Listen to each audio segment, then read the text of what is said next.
il n'y a pas de pression pour que les femmes parlent spécialement. C'est-à-dire, souvent, c'est au début moi qui vais raconter ce qu'on est en train de traverser, ce que traversent nos ados et nos enfants. Et ensuite, les gens, en général, ont plus de facilité à participer.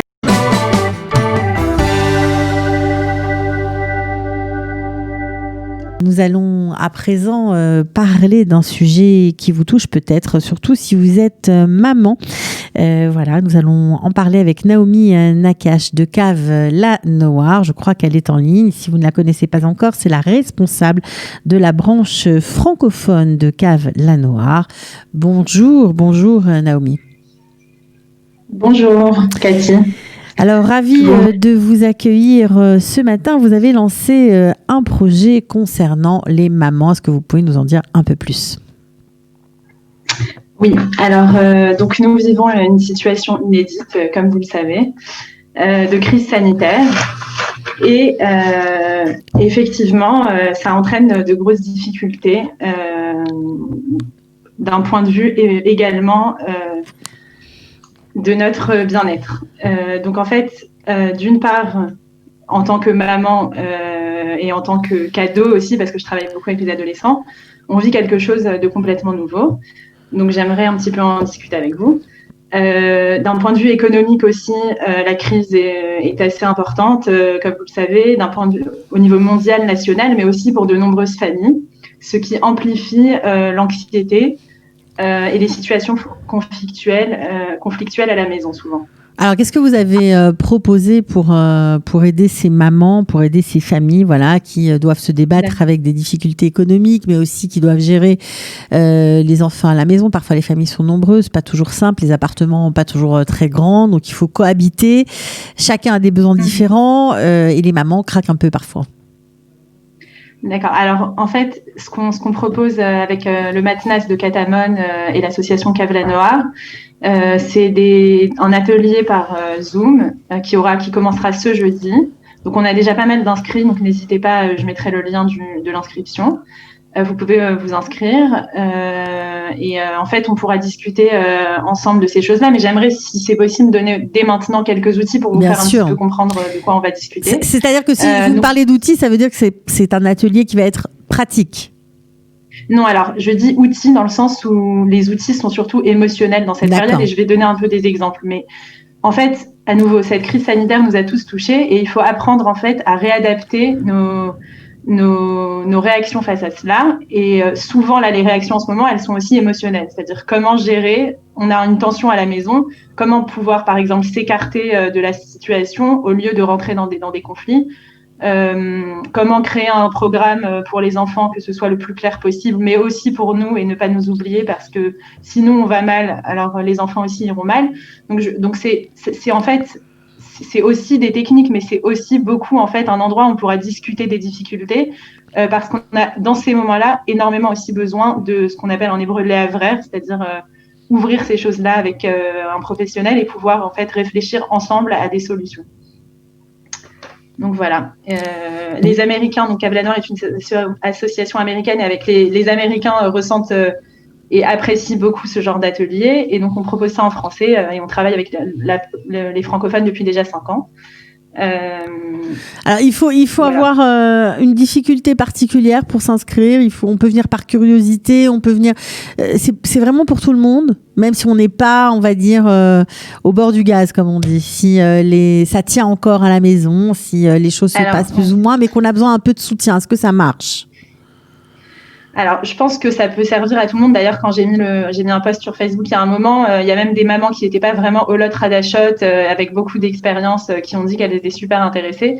Donc, je veux dire, je pense qu'on est tous finalement au bord du gaz, comme vous dites. Enfin, je veux dire, c'est une situation où obligatoirement, on vit quelque chose de nouveau avec une manque de visibilité sur le futur et beaucoup d'inconnus. A priori, c'est ouvert au Olim Hadashim au départ de la région de Catamon à Jérusalem et environ, c'est-à-dire tous les quartiers Catamon, Rechavia, etc. Si on voit qu'il y a de la demande, on pourra ouvrir à d'autres quartiers. A priori, c'est censé quand même être un groupe assez petit parce qu'on va faire 10 sessions. Ce sera tous les jeudis soirs à 20h30. On aimerait que ça reste quand même un petit peu intime. Donc, on verra, quoi. Ça dépendra du nombre d'intéressés. Intime, ça veut dire que les mamans vont pouvoir se livrer, raconter des choses personnelles sans que ce soit, on va dire, voilà, on a toujours un peu peur. Hein. J'imagine que les femmes qui se confient ont peur que ce soit comme ça.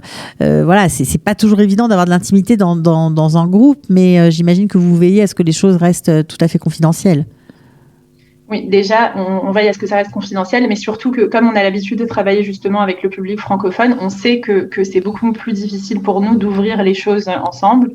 Donc, il n'y a pas de pression pour que les femmes parlent spécialement. C'est-à-dire, souvent, c'est au début moi qui vais raconter ce qu'on est en train de traverser, ce que traversent nos ados et nos enfants.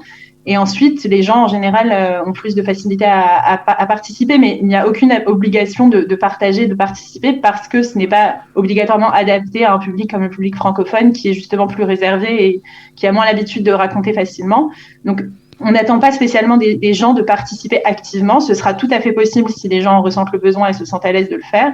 Mais ce n'est pas c'est-à-dire, sinon ce sera sous une autre forme. C'est-à-dire, nous, on a aussi des choses à apporter en tant que professionnels. Comme vous le savez, je travaille avec Milka Adré, qui est psychologue clinicienne et qui a fait une première rencontre aussi pour Léonie Pradachim, qui était vraiment exceptionnelle. Donc, je vous invite à participer.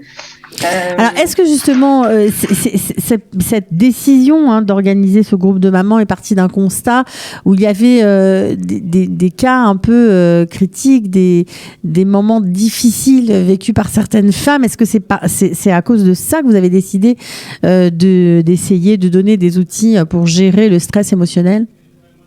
Oui, alors en fait, nous, on travaille donc avec de nombreuses familles depuis déjà 5 ans à Jérusalem, en français également, et on a eu pas mal de demandes de gens en particulier, et l'une des choses importantes, c'est en fait de comprendre que ce qu'on vit dans ce moment, et de manière générale avec la LIA et les enfants, les adolescents, les difficultés, ce ne sont pas des problématiques des familles ou des problématiques personnelles en général, ce sont des problématiques de groupe ou de la société. Et déjà, quand on comprend ça, ça nous enlève énormément de culpabilité face à nos réactions. Et donc, en fait, c'est pour ça qu'on peut passer vers un travail de groupe. Parce que quand il ne s'agit pas, en fait, d'une problématique personnelle et qu'on n'est pas, en vérité, les seuls à vivre ces choses-là et que ce n'est pas de notre faute, finalement, si on craque face à cette situation, mais c'est parce que c'est une situation qui est très difficile. C'est-à-dire que ce sont des réactions normales face à une situation anormale, entre guillemets. Donc, on peut faire un travail qui est plus de groupe. Et oui, on a eu beaucoup de parents qui se sont tournés vers nous et on pense que c'est plus utile, en fait, de travailler en groupe. Bien sûr, on peut aussi faire des suivis personnels dans certains cas, mais dans cette situation-là, le groupe permet aussi de réfléchir ensemble à des actions. Et c'est d'ailleurs l'une des choses qui permet de faire face au coronavirus et à cette situation. Et d'ailleurs, l'un des outils que je donne souvent, c'est de rendre aussi nos enfants et nos adolescents actifs parce que on est dans une situation qui a enlevé tout contrôle en fait. Et l'une des choses qu'on fait, c'est de rendre le contrôle et aux parents et aux ados en les rendant actifs et en les faisant réfléchir avec nous. Et en fait, le fait d'être déjà dans une action, dans une réflexion, ça nous sort de cette situation un peu de presque traumatisme autour de ce qu'on est en train de traverser. Alors justement, puisque on vous a sous la main et qu'on veut un petit peu plus de concret, peut-être pour essayer de faire en sorte que les mamans n'hésitent pas à se connaître, à se connecter. Quand vous parlez de rendre nos adolescents actifs, vous voulez dire quoi? Alors l'un des exemples que je donne souvent, c'est qu'en fait, d'abord, c'est en fait de penser et de croire qu'ils ont quelque chose à nous apporter. Et d'autant plus pendant cette période, c'est-à-dire leur montrer qu'on a confiance en eux, qu'on a envie qu'ils soient actifs. Alors même quand on a un ado qui est complètement en rupture de nous ou en crise, c'est très important de continuer à dialoguer avec lui, même s'il ne vous répond pas, de lui parler, de lui raconter ce qu'on est en train de traverser et de lui proposer de réfléchir avec nous à des solutions. Ça peut être comment on essaye ensemble de réduire le budget familial en ce moment. Et vraiment, les enfants, en fait, au départ, on n'y pense pas, mais quand on commence à leur parler, on voit qu'ils ont en fait plein d'idées. Et quand ils sentent qu'on leur fait confiance et qu'on les rend acteurs, et en fait, le lien s'améliore automatiquement. Le volontariat, c'est vraiment aussi un outil super, surtout en ce moment parce que c'est l'une des rares choses qu'on peut continuer à faire. Donc, leur proposer, par exemple, leur proposer, bien sûr, de ne pas les forcer si c'est important que ça vienne aussi d'eux. C'est-à-dire, on peut leur proposer plusieurs choses et que ce soit eux qui choisissent. Mais quand je dis les rendre acteurs et leur rendre le contrôle, c'est en fait de les laisser choisir, même dans le programme de la journée. C'est-à-dire de leur proposer de eux fixer le programme. Bien sûr, on peut avoir notre mot à dire et mettre les limites qui nous semblent justes, mais en fait, leur rendre le sentiment qu'ils peuvent gérer. Parce que l'adolescence, en fait, c'est une période d'habitude dans laquelle on sent une toute-puissance et l'épidémie, elle vient vraiment casser cela. Ils ne peuvent plus être avec leur groupe de pairs. Et en fait, d'habitude, ils sont un peu dans le déni du risque et du danger. Donc là encore, ils se rendent pas compte qu'on est en train de vivre vraiment quelque chose de difficile parce que ils sont à un âge où tout est possible. Et ça vient vraiment casser ce sentiment-là. Donc vraiment montrer qu'on est empathique aussi et leur montrer qu'on est là et qu'on comprend ce qu'ils sont en train de vivre. Encore une fois, même quand eux ne sont pas réceptifs, n'hésitez pas à parler parce qu'ils vous entendent et ça les fait réfléchir aussi. Donc je disais, les rendre actifs, ça peut être leur proposer de faire du volontariat, les rendre actifs même avec les petits. J'avais des familles qui me disaient que le grand frère allait faire du foot avec le petit et l'enfant se sent une responsabilité, ça lui augmente son sentiment de confiance en lui et en fait, ça lui apporte aussi beaucoup au jeune quand il est dans un sentiment qu'il apporte à l'autre. Voilà. Donc ça c'était important. Je pense que vous allez redonner le moral à beaucoup de mamans, voilà, qui se débattent un petit peu, surtout lorsque les familles sont nombreuses et que les écarts d'âge entre les enfants sont importants. Ça existe aussi. C'est pas toujours facile de se couper en quatre pour satisfaire tout le monde. Donc on espère que cet atelier, je peux appeler ça comme ça, voilà, pour recevoir des outils pour mieux gérer ce temps-là, ce temps, on va dire, où on est bloqué, voilà, qu'on ne peut pas faire autre chose que s'occuper des siens. Et c'est peut-être le moment, de faire quelque chose de bien, voilà, pour soi et pour sa famille. En tout cas, merci beaucoup, Naomi Nakache, voilà, d'avoir participé à l'émission, de nous avoir J'aimerais conclure. Bien sûr, avec plaisir, allez-y. En disant vraiment, l'un des messages clés de cet atelier, ça sera vraiment d'une part déculpabiliser de nos réactions et de celles de nos proches, c'est-à-dire de ne pas non plus être dans le jugement de nous-mêmes ou des autres, un maximum. Et donc, dans cela, ça sert d'être avec des autres et un groupe et d'en discuter, mais aussi de prendre du temps pour soi en tant que parent, parce que si nous, on s'oublie, on n'arrivera pas à bien gérer la situation. Vraiment, se relayer au maximum, même prendre une babysitter quelques heures s'il y en a besoin, mais de prendre des moments pour nous et de ne pas s'oublier dans cette crise. Dans cette folle aventure, on va dire ça comme ça. Ah, pardon ? Dans cette folle aventure, je vous ai dit. Voilà. En tout cas, bon courage et merci beaucoup de m'avoir interviewée. On vous attend pour ces groupes à partir de jeudi soir. Vous pouvez vous inscrire dans le lien que je mettrai en ligne. Voilà, bien sûr, j'imagine que Milka Adré, qui travaille avec vous, sera aussi présente dans ces Zooms. Elle donnera aussi des conseils. Oui, elle sera dans certaines, j'imagine, des rencontres, j'espère. Voilà. Bon, normalement, ce sera aussi avec Milka et de toute façon, je travaille avec elle tout le long, donc c'est... Voilà, mais oui, Vous avez bien de la chance, Naomi. Oui, je le sais. C'est un vrai plaisir et elle le sait et vraiment. On aura l'occasion. J'espère vraiment que vous en profiterez parce que je pense que ça fait énormément de bien et c'est vraiment important de pouvoir profiter de ça.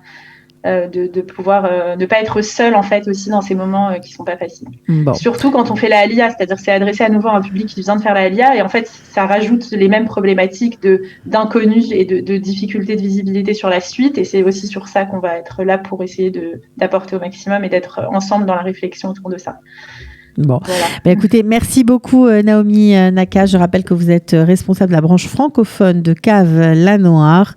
On vous retrouvera peut-être dans une autre émission, mais en tout cas, on mettra le lien pour s'inscrire et participer à ces ateliers, voilà, pour partager des expériences de maman et pour essayer d'aller mieux. Merci beaucoup. Merci beaucoup, Cathy.